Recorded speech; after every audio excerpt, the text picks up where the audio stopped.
This is M plus 2 peaks. Then I told you that every peak which we represent in the which we see in the mass spectrum, it gives us some kind of information.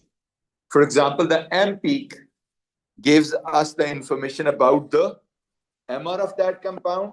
So now I know by looking at the M peak that this compound, somebody told me it is CXHY and Z. There is a compound which contains carbon, hydrogen, another element Z. Okay. So now the MR of this compound, somebody told me, is 108. Okay.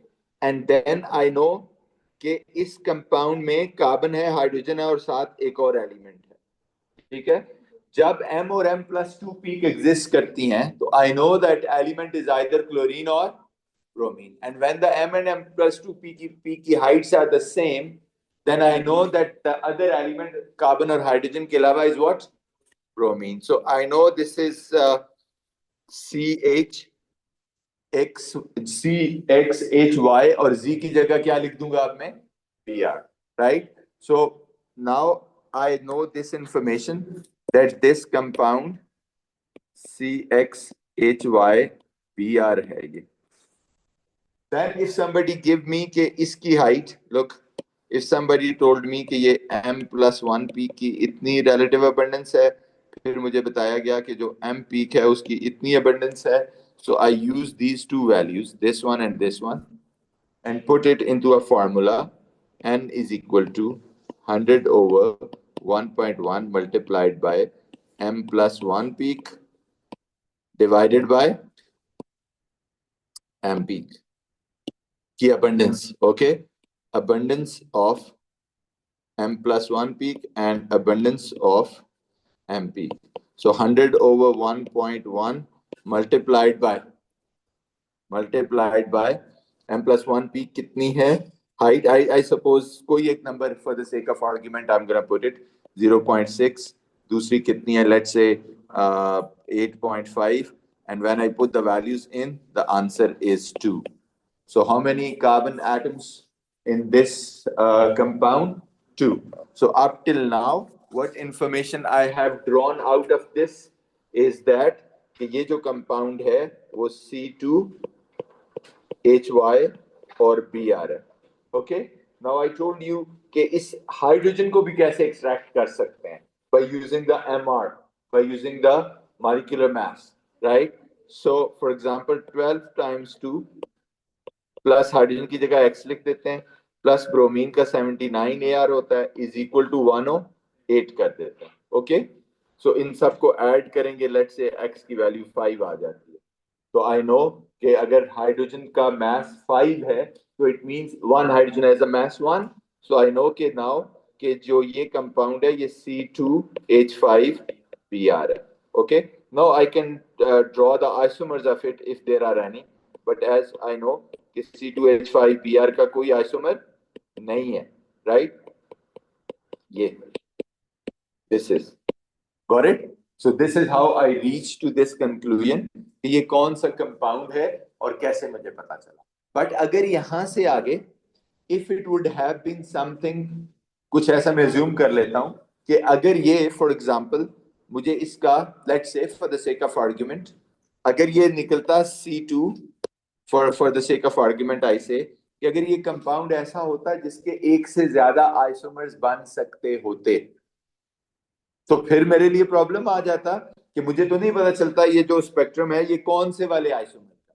ठीक है. For example अगर I assume कि ये compound होता C2H4Br2, let's say if I would have reached to a conclusion कि molecular formula is C2H4Br2, then there are two possibilities. There are two isomers for this. One dibromoethane, and what is the other one? 1,2 dibromoethane. Then तो मेरा यहाँ answer नहीं आता. Then I would have to distinguish. I would have to tell कि जो mass spectrum बना है ऊपर ये किस आइसोमर का है, 1,1 का या 1,2 का. फिर उसके लिए मैंने कल आपको क्या सिखाया, हम क्या यूज करते हैं.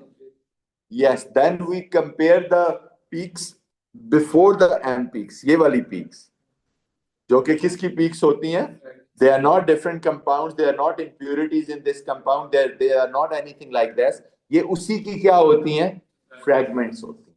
So then you have to look at the fragments, right, and then by looking at the fragments you have to decide कि ये कौन सा कंपाउंड है, right. So you got it, कौन सा आइसोमर. अब मैं थोड़ी आज फ्रेगमेंटेशन पे बात करने लगा हूँ. ये सारा पॉइंट तो I already made you clear, तो I just give you a quick review. So the basic idea behind it यही है जो अभी मैंने बताया, राइट. सो अब मैं इसका आपको आइडिया देता हूँ कि इधर देखिए फ्रेगमेंटेशंस कैसे होती है. So let me give you some idea about the fragmentations, right. So fragments in mass spectrometry or mass spectrometry.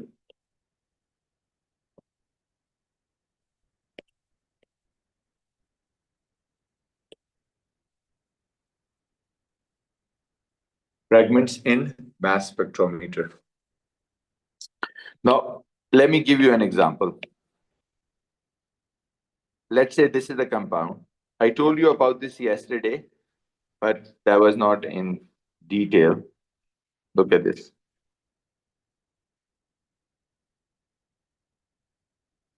Let's say this is a compound which I passed into the mass spectrometer.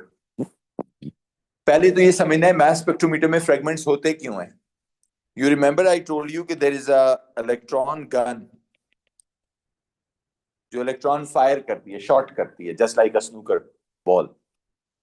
अब वो electron I assume के इस molecule में यहां आके hit किए इस electron को and knocked out this electron, the electron that is used as a bond pair between two carbon atoms. तो आप कहते हैं जब ये इलेक्ट्रॉन नॉकआउट हो गया ये वाला,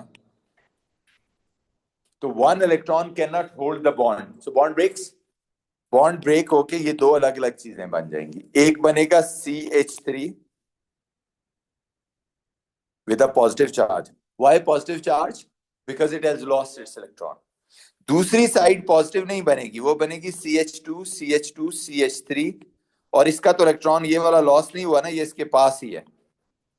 तो ये एक काइंड ऑफ क्या बन गया है, free radical. Free radical we learned about because अब इस कार्बन के पास ऑड नंबर ऑफ इलेक्ट्रॉन्स आ गए हैं, तो it has become a free radical. But as I said this not the part of the syllabus, so I am not going into a detail of this thing anymore. Okay, I just wanted to tell you कि when the fragmentation takes place, one side turns into a positive ion, right? The other side automatically turns into a free radical. But that free radicals are not the part of the syllabus, so I'm not going to discuss what happens to them. They also change into the free ions later on, but just forget it.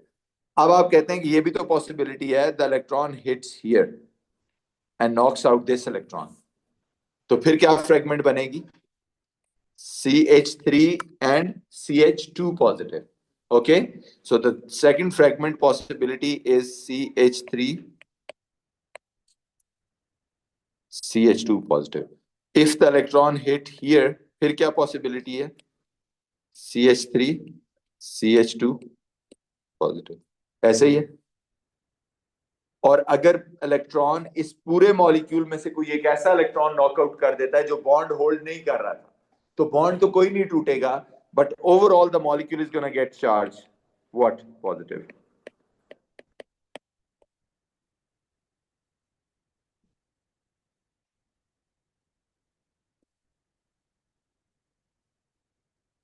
So now you know why we call it M positive peak, M+1 positive peak.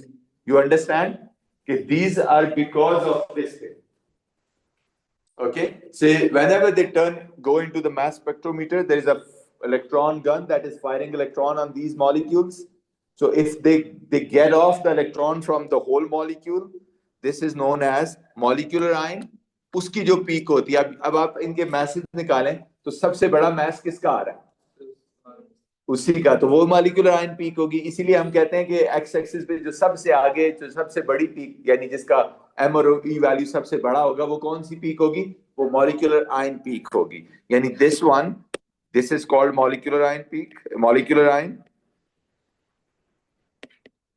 और इसकी वजह से जो peak होती है उसे क्या बोलते हैं, एम पीक। अब बाकी अब आपको समझ आया कि वैल्यूज इससे छोटी क्यों होती हैं, क्योंकि वो उसी मॉलिक्यूलर आयन के छोटे फ्रैगमेंट्स होते हैं, वो टूट जाता है in the mass spectrometer, right? तो वो उन फ्रैगमेंट्स की वजह से होता है। Got it now? सो इसका जैसे MR15 होगा, इसका MR कितना होगा 29, इसका MR कितना होगा 43।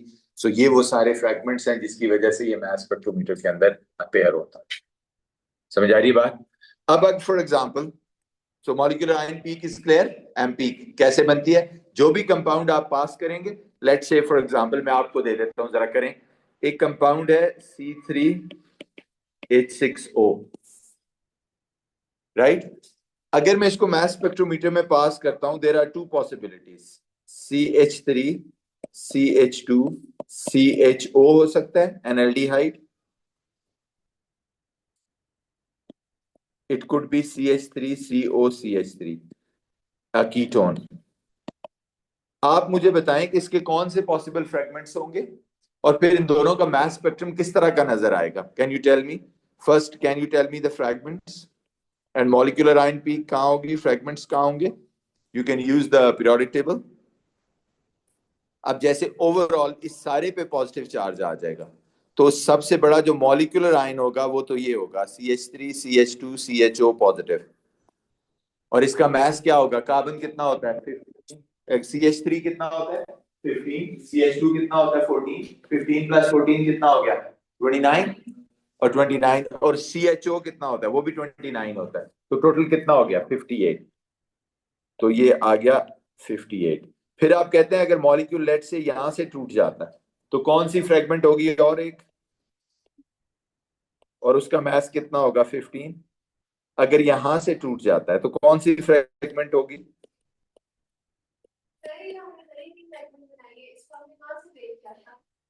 ये वाली, ये मॉलिक्यूलर आयन है, ये फ्रेगमेंट नहीं है। वो पूरे आयन पे पॉजिटिव चार्ज आ जाता, जिसकी वजह से कौन सी पीक बनेगी? M peak. अब आप आ जाएं इधर, 15 प्लस 14 कितना हो गया 29। अब अगर आप इसकी अलग से देखें, CHO की एक पीक होगी, वो कहाँ है?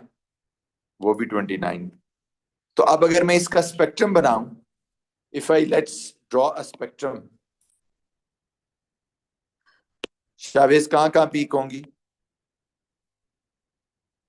कहाँ 15 पे एक पीक होगी ड्यू टू CH3 पॉजिटिव, और कहाँ होगी?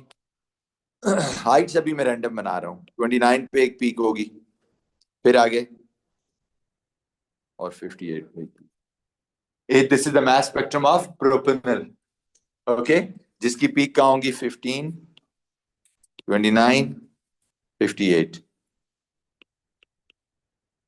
ओके, अब आपका इधर आ जाए, अगर ये कीटोन हुआ तो एक इसका मॉलिक्यूलर आयन क्या होगा? CH3CO, CH3 पॉजिटिव, ऐसे ही है। नाउ कहां कहां से ब्रेक हो सकता है? आप कहते हैं ये देखें, ये हम मेन मेन बॉन्ड तोड़ते हैं, ओके, कार्बन हाइड्रोजन बॉन्ड भी टूट सकते हैं, कार्बन ऑक्सीजन भी टूट सकते हैं, लेकिन हम कार्बन कार्बन ही तोड़ते हैं। सो इसके क्या फ्रेगमेंट्स बनेंगे? इसकी तो आ गई 58 पे और ये एम पीक होगी। एक फ्रेगमेंट होगा CH3 पॉजिटिव, कहाँ होगा 15 पे। फिर ये अलग कर लो तो क्या हो जाएगा CH3CO, वो कहाँ होगा देखें, 15 प्लस 12 प्लस 16 कितना होता है?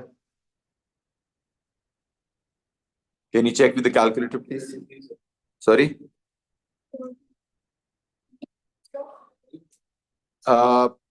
12 टाइम्स 2 प्लस 3 प्लस 16, 43। और फिर अगर एक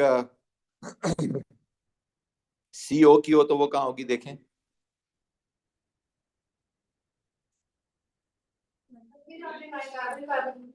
मैंने कहा ये अलग किया ना, एक ये अलग कर लिया, एक ये अलग कर लिया, एक ये अलग कर लिया, 28। Now let me draw the spectrum of this. If I draw the spectrum of this, what do you think? 15 and 28 and sorry 43 and 58, ऐसे ही है ना? 43 and one more at 58. अब देखिए ना, इन दोनों का डिफरेंस समझ आ गया। एम पीक तो दोनों में ही है 58, 15 वाले भी दोनों में है। ओके, एक पीक है जो इसमें है और दो पीक्स हैं। अगर 28 43 पे पीक आई तो कीटोन होगा, और 29 पे पीक आई तो वो कौन होगा? एल्डिहाइड होगा। So this is how we look at the peaks, this is how we look at the fragments, and this is how we join them using this kind of strategy. Okay, sorry,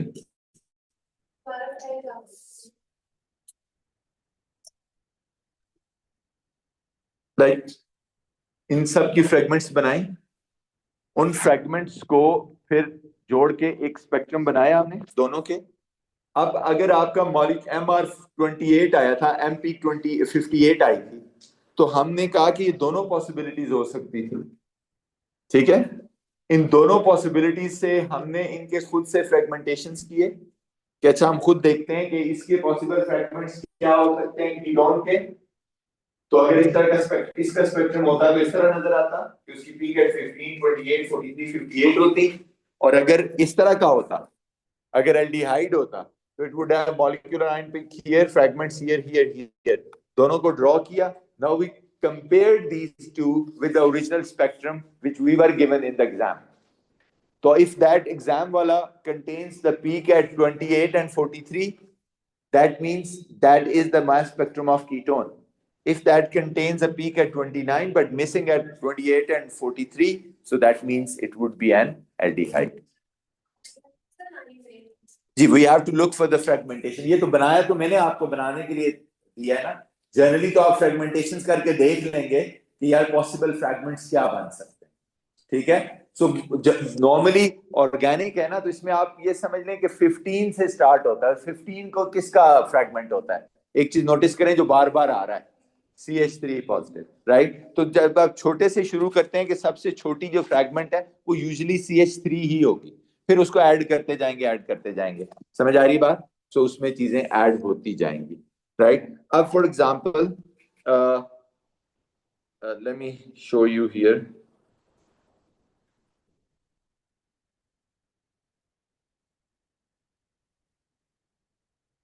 for example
okay, look at this. The first question, we have to use a calculator for this. Look at this. In the mass spectrum of compound Z, the relative abundances of M and M plus 1 peak are in the ratio of 13:1. What is the compound Z? What is this compound Z?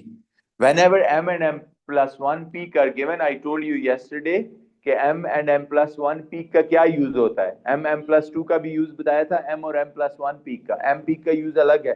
M और M 1 peak की अगर abundances दी हो तो वो एक formula में डाल के आप क्या निकाल सकते थे? Okay, can you please find out the number of carbon atom? What was that formula? 100 over 1.1 multiplied by abundance of M plus 1 peak over M peak. तो देखिए जरा क्या आता है। Yes, so अगर आप N is equal to 100 over 1.1 multiplied by 1 over 13, तो कितना आ गया? 7.06, so you have to round it off to a whole number, which is 7. Now, one by one, we have to see which contain 7 carbon. So, first one, butyl.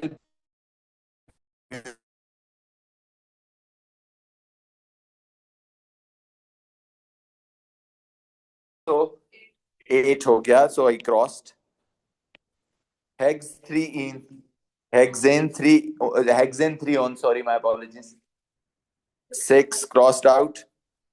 2, 2, 3 trimethyl hexane. Hexane mean 1, 2, 3, 4, 5, 6, 2, 2, 3. तो कितने हो गए? 6 in the chain, 3 in the branch, 9. Cross it out. Right. So 3, 3 dimethyl, pentan 1 ol. 1, 2, 3, 4, 5. Pentan 1 ol, 5 carbon हो गए. 3, 3 dimethyl. 7 carbon हो गए. So this is our answer. Do you get it? Clear है बच्चों? Okay. Now the next thing.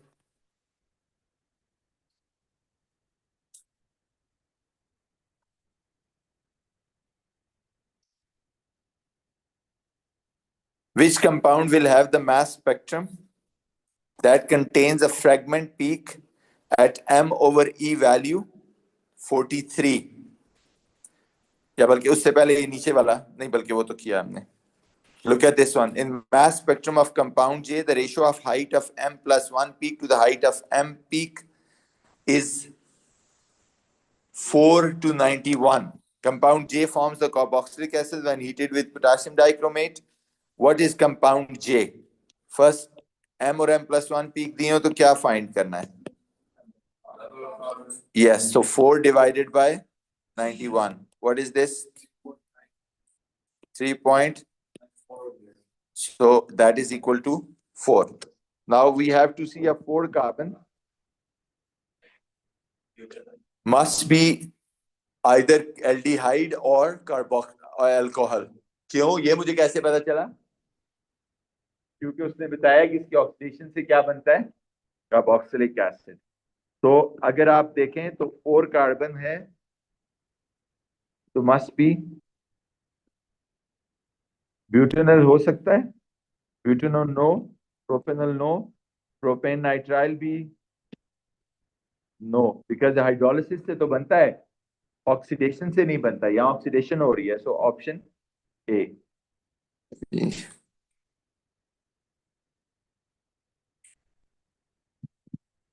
Look at this. Compound F contains the element carbon, hydrogen, and oxygen. Please note this information. It contains carbon, hydrogen, and oxygen. All carbon bonds in F are single bonds. The structure of M was analyzed by mass spectrometry and infrared NMR spectroscopy. The mass spectrum shows M over E value at M peak 90. ये मुझे क्या बता रही है कि इसका MR क्या है? 90. The ratio of height of M plus 1 peak is 22.1 to 0.7. ये मुझे क्या बताएगी? Number of carbon atoms. The ratio of height calculates the number of carbon atoms. So N is equal to 100 over 1.1 multiplied by 0.7 divided by 22.1. That gives you 2.87. So it means how many carbon? 3. Now I know that 3 carbon है, hydrogen है और oxygen है और MR क्या बनता है? 90. तो अब आप इसको कार्बन को, हाइड्रोजन को और ऑक्सीजन को इस तरह एडजस्ट करें कि टोटल मास कितना आ जाए, तो आपके पास इसका मॉलिक्यूलर फार्मूला आ जाएगा. राइट. तो आप कहते हैं जी 12 टाइम्स 3 कितना होता है? 36. तो 36 plus x plus y is equal to 90. Okay. अब ऑक्सीजन बड़ा नंबर है, पहले उसको सिलेक्ट कर लेते हैं. लेट्स से मैंने अब 90 माइनस 36 करो शावेज, कितना होगा? 90 माइनस 36 ना 54 है, जो किन दो में 54 मास है जो किन दो में डिस्ट्रीब्यूट करना है, ऑक्सीजन और हाइड्रोजन में. तो आप कहते हैं यार ऑक्सीजन को मुझे ज्यादा रखना चाहिए. लेट्स से अब मैं 3 ऑक्सीजन ले लेता हूं, तो कितना मास बन जाएगा? एक ऑक्सीजन 16 होता है ना, तो 3 का कितना हो जाएगा? 48, और अब 48 और 54 में कितना फर्क रह गया? 6. सो इसका मतलब है कि आई गेस कि they must be 3 carbon, 6 hydrogen and 3 oxygen. आपको एक ऑर्गेनिक का नॉलेज भी साथ प्रोसेस करना है. अगर मैं ऑक्सीजन का नंबर लेट से कम रखता तो यहाँ तो हाइड्रोजन को 20, 25, 30 हाइड्रोजन आ जाते, which is not possible. 3 carbon के साथ can never be like more than 6, 7, 8 और 10 हाइड्रोजन से ज्यादा तो नहीं हो सकते. हम ऑर्गेनिक समझते हैं, सारे फंक्शनल ग्रुप समझते हैं, एल्केन से लेकर कार्बोक्सिलिक एसिड तक. तो आप कहते हैं हाइड्रोजन का नंबर तो कम ही होगा, right? So this is how I determine the molecular formula, right? कहता है infrared spectrum of F was obtained. They used the data booklet, your knowledge of infrared spectroscopy to identify the type of the bond and the functional group responsible for these 3 peaks. Right? वो कह रहा है जी broad and strong peak है 3350 पे. ये तो मुझे पता है किसकी वजह से आती है. डेटा बुकलेट जाके देखें किसकी वजह से आती है. ब्रॉड पीक मैंने आपको एक ही चीज बताई है, ब्रॉड पीक किसकी वजह से होती है? OH की वजह से होती है, और OH of alcohol and OH of carboxylic acid. अब डेटा जाके देखिए और फिर बताइए कि ये कौन सा वाला OH है. एक 2500 से 3000 है और एक मेरा ख्याल है 2800 से या 3000 से 3500 है. तो can you please check the data booklet? Chavez, I gave you the data booklet. Can you please check? There are 2 broad and strong peaks. Both of them are for OH.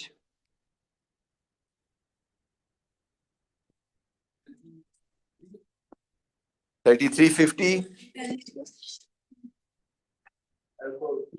Alcohol या carboxylic acid वाला OH. Infrared spectroscopy. No. This is broad peak.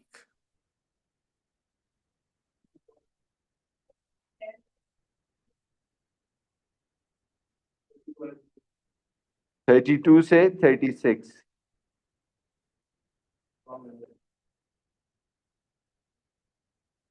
Strong and this OH,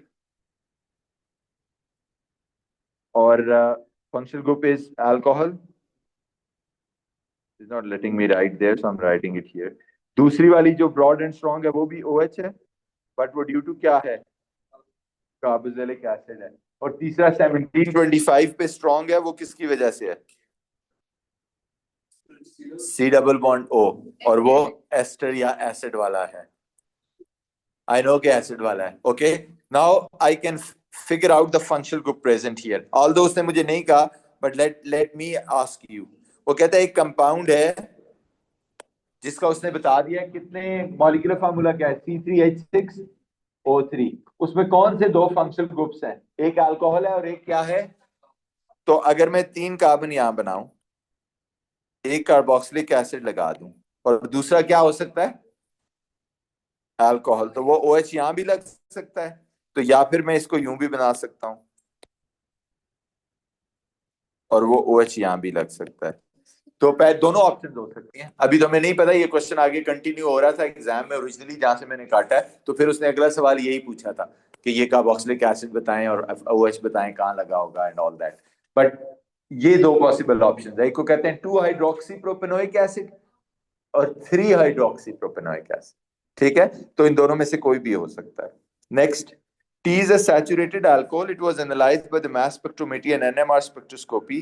In the mass spectrum, the molecular ion peak M was at M over E value 74, and this use the ratio to number of carbon atom. Number of carbon atom कितने होंगे? 100 over 1.1 into 0.9 over 20.4. क्या बनता है बच्चों? What is this? 20.4. Sorry? How many carbon atoms?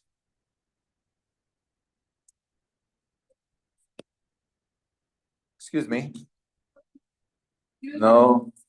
100 over 100 multiplied by 0.9 divided by 20.4 multiplied by 1. 4.01. So कितने carbon हो गए? 4. सो अब ये एक अल्कोहल है जिसका एम पीक 74 पे है, तो एम आर कितना हो गया?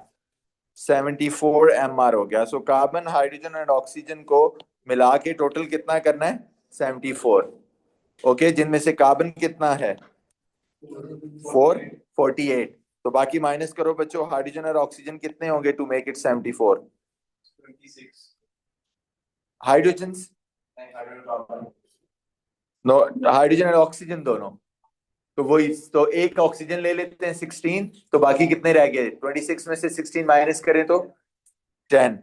तो 12 टाइम 4 प्लस 1 टाइम 10, इलिया टोटल मुझे किसी भी तरीके से इसको इक्वल टू क्या करना है? 74। तो हाइड्रोजन ऑक्सीजन उस हिसाब से मैंने एडजस्ट कर दी जी। तो क्या फॉर्मूला हो गया? C4O। This is an alcohol जिसका molecular formula, right? So that's all about, I'm going to share this worksheet, or that's all about the mass spectrometry, right? अब इसमें